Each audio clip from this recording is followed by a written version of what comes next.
సమస్యల పరిష్కార వేదిక ప్రజా దర్బార్కు వస్తున్న వినతులను వారం వారం సమీక్షిస్తున్నట్లు మంత్రి నారా లోకేష్ తెలిపారు.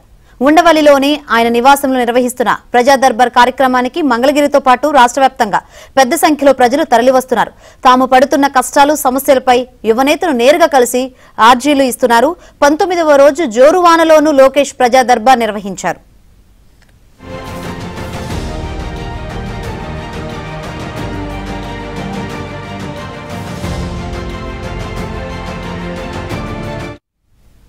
రాష్ట్ర వ్యాప్తంగా గ్రామ పంచాయతీలో పనిచేస్తున్న 27,000 మంది కాంట్రాక్టు కార్మికుల సమస్యలు పరిష్కరించాలని ఏపీ గ్రామ పంచాయతీ యూనియన్ ప్రతినిధులు లోకేష్ కు విజ్ఞప్తి చేశారు.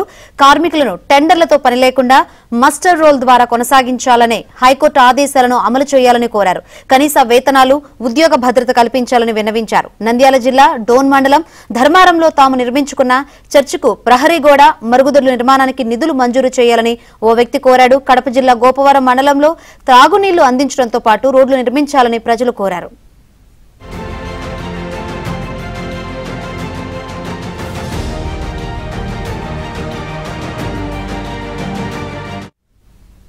నెల్లూరు మున్సిపల్ కార్పొరేషన్ లో డ్రైవర్ గా పనిచేస్తున్న తనకు గత ప్రభుత్వం కక్షపూరితంగా జీతం నిలిపివేసిందని జి రమేష్ అనే వ్యక్తి తెలిపాడు.